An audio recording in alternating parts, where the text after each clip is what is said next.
नमस्कार, एक बार फिर से आप सभी का स्वागत है जस्ट माय व्यू के बिल्कुल एपिसोड में, एपिसोड 19 यानी 1920। और मैं बात करने जा रहा हूँ एक ऐसे बर्निंग टॉपिक की जिसकी चर्चा पूरे देश में नहीं है, पूरी दुनिया में हो रही है।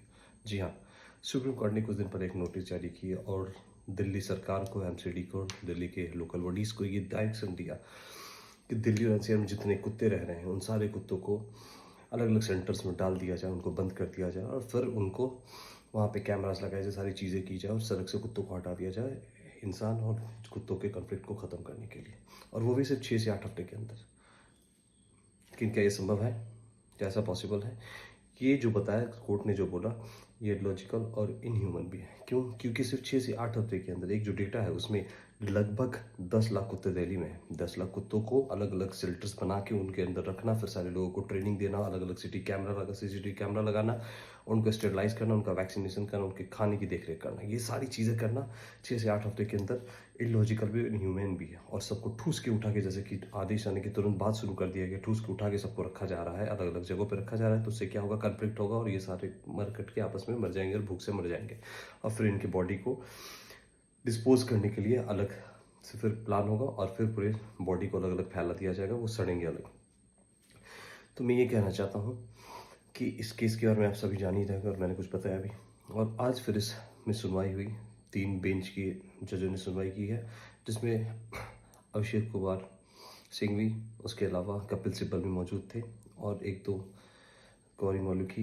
ये सारे लोग एनिमल एक्टिविस्ट, एनजीओस और एनिमल लवर के सपोर्ट में और खुद से स्वेच्छा से एनिमल के सपोर्ट में वहाँ गए थे। उन्होंने दलील दी और अभिषेक और सिंघवी ने एक बहुत इंपॉर्टेंट बात बोली कि दिल्ली में ये आदेश दिया गया, सुप्रीम कोर्ट ने दिया, उसके बाद फिर गोवा और राजस्थान में भी सारे कुत्तों को उठा के रखा जा रहा है, अलग से फेंका जा रहा है। यानी समझिए इनडायरेक्ट वे में उन्हें मारा ही जा रहा है, उनकी हत्या की जा रही है। लेकिन 2022 से लेकर 2025 तक में एक भी कुत्ते के काटने से एक भी इंसान की जान रेबीज से नहीं हुई है।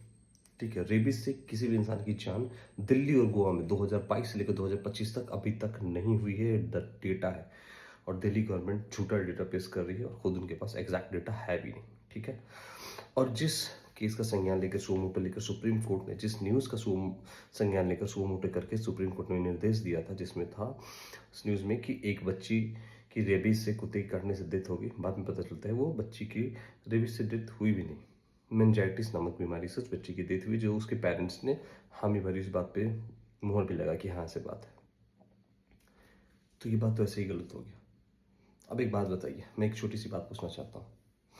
इससे पहले क्या हुआ? इससे पहले कबूतरों को हटाने की बात हुई महाराष्ट्र में, फिर अब कुत्तों को बात हो रही है, कुछ दिन बाद बिल्लियों की, बंदरों की बात होती है, बंदरों को भी मारा जाता है हिमाचल में और अन्य जगहों पर। उसके अलावा बिहार, यूपी में कई जगह पर नीलगाय जैसे जानवर, जैसे घुरपरास भी वहाँ के लोकल लैंग्वेज में कहते हैं, उनकी संख्या बढ़ जाती है और खेतों में जाके खेत खा लेते हैं या फिर उन्हें चढ़ते हैं, तो वहाँ के किसान हल्ला करते हैं और फिर बिहार और यूपी की सरकार क्या कहती है? एक शिकारी को बुलाती है और उन्हें गोली से मरवा देती है, करोड़ रुपए खर्च करके, अरब रुपए खर्च करके। शिकारी को बुलवा सकते हैं, लेकिन कुछ पैसे सही करके और यूज़ करके उसके स्टेरिलाइजेशन नहीं करा सकते कि नसबंदी हो जाए और नीलगाय फिर उत्पन्न ना हो।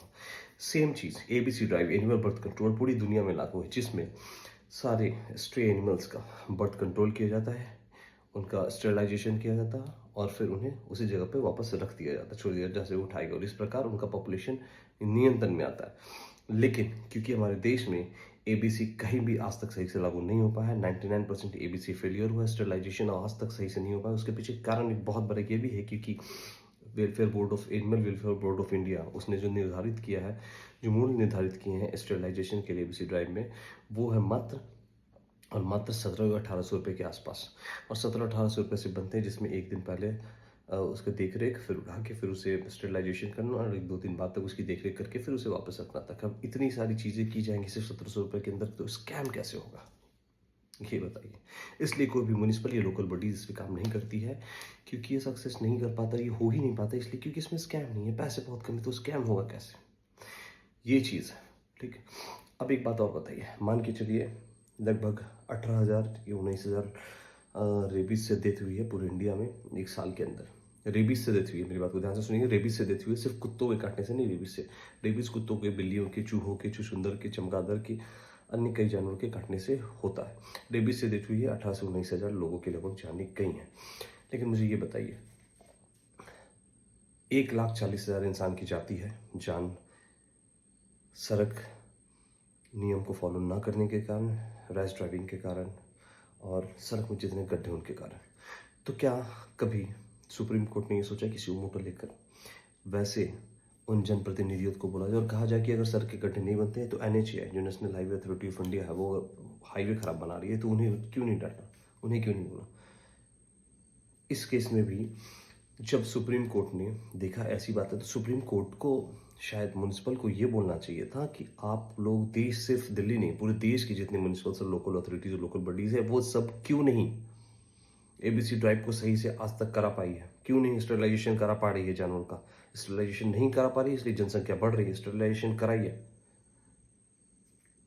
उन्हें उठा के फेंक देना, मार देना, ये क्या सॉल्यूशन? नहीं। हम इंसान हैं, वो जानवर हैं, वो सब, हम सब इस धरती पर रहते हैं। धरती सिर्फ इंसानों की तो नहीं है। धीरे धीरे सबको हम खत्म करते जा रहे हैं, सबको हटा दे, पेड़ पौधे जानवर सब सिर्फ इंसान ही रहेंगे, ये कौन सी बात है यार। सिर्फ दिल्ली में 7 महीने के अंदर 7,800 लोग, 7,800 लोग गायब हो चुके हैं। सीसीटीवी फुटेज भी आया है कईयों का, जिसमें से काफ़ी लोग महिलाएं और बच्चे हैं जो किडनैप कर लिए गए, लेकिन सुप्रीम कोर्ट ने संज्ञान नहीं लिया। मैंने एक वीडियो देखा यूपी का कल, जिसमें एक मुखबधिर महिला जो स्पेशल इन्वॉल्वडी डिफेंडम, वो भाग रही थी अपनी जान बचाने के लिए, इज्जत बचाने के लिए, और बाइक से कुछ लोग उसे घेर रहे थे, पीछा कर रहे थे, उसका चेस कर रहे थे, फिर उसका रेप किया। इसका सुओ मोटो नहीं लिया। तो ऐसे बहुत सारे मुद्दे हैं जिसका सुओ मोटो सुप्रीम कोर्ट ले सकती थी, लेकिन इस टॉपिक पे और ऐसा फैसला सुनाना जैसे लग रहा है जैसे क्रोध में फैसला सुना या फिर गुस्से में, ये सारे कुत्तों को उठा के स्टेरिलाइजेशन के लिए या फिर ये करके उनको पाउंड में 6 से 8 हफ्ते के अंदर ठूस दो और जो बीच में आएगा उसे मैं नहीं छोड़ूंगा। जब आपने ये इतनी कड़ी बात बोली कि जो बीच में आएगा उस पर कानूनी कार्रवाई की जाएगी, उसमें एक्शन लूंगा, उस पर छोड़ूंगा नहीं, तो ये चीज़ आप लोकल बॉडीज़ को, अथॉरिटीज़ को बोल सकते थे, दिल्ली सरकार को बोल सकते थे कि आपने स्टेरिलाइजेशन आज तक क्यों नहीं की। भारत में जितने स्टेट उन लोगों ने स्टेरिलाइजेशन क्यों नहीं की, म्यूनिसिपल से सारे स्टेरिलाइजेशन क्यों नहीं की, एबीसी ड्राइव क्यों नहीं चलाया, क्यों नहीं उनकी जनसंख्या पर नियंत्रण पाया। ये भी कह सकते थे, यही कर देते अगर सुप्रीम कोर्ट सुओ मोटो लेकर, तो ये ज़्यादा अच्छा होता, कारण निर्देश दिया जाता। बस आप सभी से ये कहना चाहूँगा कि भारत में हर 16 मिनट में एक रेप होता है, तो इसका मतलब ये नहीं कि जो रेपिस्ट हैं, जो रेप्स कर रहे हैं, उनके लिए जो लोग ना कर रहे हैं, ऐसी मेंटेलिटी के नहीं है, उन सबको उठा के जेल में डाल दिया जाए। ये सारे इंसानियत को, सारे पुरुष समाज को भारत से ख़त्म कर दिया जाए, धरती से ख़त्म कर दिया जाए। इसलिए इस बात को समझे, अपनी आक्रोश और द्वेष को ना नहीं लाए। ये पृथ्वी हम सबकी है, हम सबको एक साथ मिलजुल के रहना, उसका सही सोल्यूशन होना चाहिए, न कि किसी की हत्या या फिर उसे ऐसे मरने के लिए छोड़ देना। अब मैं विदाई लेना चाहूँगा। मैं चाहूँगा कि आप सारे लोग इसमें खुलकर बात करें, अपनी आवाज़ उठाएं, जानवरों, बंदरों, बिल्लियों, कुत्ते, सब के लिए, सारे पशुओं के लिए, और बोले एबीसी ड्राइव चलाने के लिए, और खुल के सबको एकजुट हो, इकट्ठा हो। जैसे कि आज देश के बहुत सारे सेलिब्रिटीज़ और बहुत सारे सीनियर लॉयर्स आए हैं, उन्होंने बोला, वैसे ही हम सब भी मिलकर एकजुट होकर इस चीज़ को सुप्रीम कोर्ट तक पहुँचा, इस बात को कि हम लोग इससे बहुत खफा है और हमें बहुत तकलीफ हुई, क्योंकि उनका भी जीने का अधिकार है, वो भी इस देश के नागरिक है, वो पशु भी है ना, उनके साथ गलत नहीं होना चाहिए। किसी एक ने काटा, अगर 10,000 में से, 20,000 में से, 1,00,000 कुत्तों में से अगर 1-2 कुत्ते ने किसी को काट लिया, तो इसका मतलब ये नहीं कि सारे कुत्तों को मार दो यार। अभी जो एग्जाम्पल दिया ना, एक कोई गलती करता है तो उसकी सजा सबको नहीं होनी चाहिए। चलिए, एक बार फिर से आप सभी का बहुत बहुत धन्यवाद। प्लीज़ वीडियो को लाइक कीजिएगा, शेयर कीजिएगा, अधिक से अधिक मेरी बात सही लगी हो। और मेरे टी शर्ट पर जो लिखा हुआ है वो शायद आप देख पा रहे होंगे, dogs are my favourite people. इसके साथ वीडियो को ख़त्म करता हूँ। जय हिंद, जय भारत। और जैसा मैं हमेशा कहता हूँ, शायद मेरी बात अच्छी लगी हो तो धन्यवाद, नहीं लगी भी हो तो कोई बात नहीं, क्योंकि मेरा विचार है, इट्स जस्ट माई व्यू। फिर मिलता हूँ बहुत जल्द। याद रहे, राष्ट्र सर्वोपरि।